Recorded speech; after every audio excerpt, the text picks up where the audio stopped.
നിങ്ങൾ തമ്മേലി കണ്ടോലെ ഏറ്റവും ചിലവ് കുറച്ച് ഇന്നൊരു ഫിഷ് ഫുഡ് ഉണ്ടാക്കാൻ പോവാട്ടോ. ഹോം മെയ്ഡ് ഫിഷ് ഫുഡ് ഉണ്ടാക്കാൻ ആദ്യം വേണ്ടത് മുരിങ്ങയില പറിക്കുക എന്നുള്ളതാണ്. അത് ഇതുപോലൊരു മരത്തിൽ നിന്ന് പറിച്ചങ്ങ് എടുത്ത് ഇലയുടെ തണ്ടുകൾ മാത്രമായിട്ട് അങ്ങ് ഒടിച്ചൊടിച്ചങ്ങ് എടുക്കുക. പിന്നെ അതിന്റെ തണ്ടുകളിൽ നിന്ന് ഓരോ ഇലകളും മാറ്റി മാറ്റി എടുക്കണം. ഇത് നമുക്ക് കൊടുക്കാൻ പറ്റുന്നത് ഗപ്പി, പ്ലാറ്റി, കോഴിക്കാർപ്പുകൾ, പിന്നെ ഗോൾഡ് ഫിഷ്, ഇവർക്കൊക്കെ നമുക്കിത് കൊടുക്കാൻ പറ്റും കേട്ടോ. മീനുകളുടെ വളർച്ചയ്ക്കും അതുപോലെ തന്നെ ഇവർക്ക് കളർ വയ്ക്കാനും ഒക്കെ വളരെ നല്ലതാണെന്നാട്ടോ പറയണേ.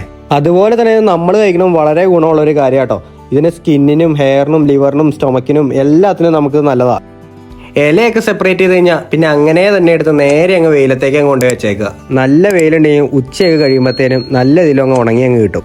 ഉണങ്ങി കഴിഞ്ഞാൽ നന്നായി ഒന്ന് കൈ കൊണ്ട് അങ്ങ് പൊടിച്ചങ്ങ് എടുക്കുക. പൊടിക്കുമ്പോൾ അത് ഇതുപോലെ ശബ്ദം കേൾക്കണ്ടെങ്കിൽ ഇത് നന്നായിട്ട് ഉണങ്ങിയിട്ടുണ്ടെന്നാണ്.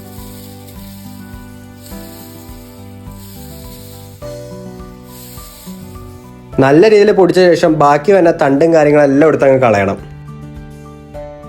എന്നിട്ട് ഒരു മിക്സിയുടെ ജാർ എടുത്ത് അതിനകത്തേക്ക് അങ്ങ് മാറ്റുക.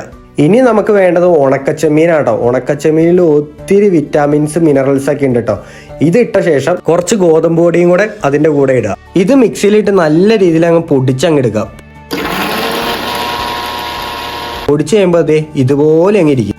ഇത് ഇതുപോലൊരു കണ്ടെയ്നറിലേക്ക് മാറ്റുവാണെങ്കിൽ ഒരു 2 മാസം വരെ നമുക്കിത് കീപ്പ് ചെയ്യാൻ പറ്റും കേട്ടോ. ഇനി നമുക്കിത് കുറച്ചെടുത്ത് അങ്ങ് ഫീഡ് ചെയ്ത് നോക്കാം. ആദ്യം തന്നെ ഞാൻ പോയത് കോഴിക്കാർപ്പിന്റെ അടുത്തും ഗോൾഡ് ഫിഷിന്റെ അടുത്തും കേട്ടോ. അവർക്കത് വെച്ചു കൊടുത്തതും അവർ നല്ല രീതിയിൽ കഴിക്കണ്ട്.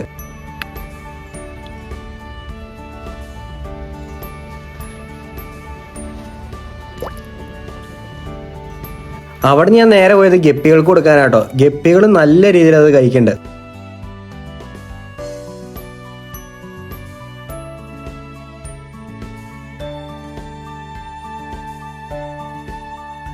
പിന്നെ ഒരു 2 പേര് പ്ലാറ്റി കിടക്കുന്നുണ്ട്, അവർക്കും കൊടുത്തു.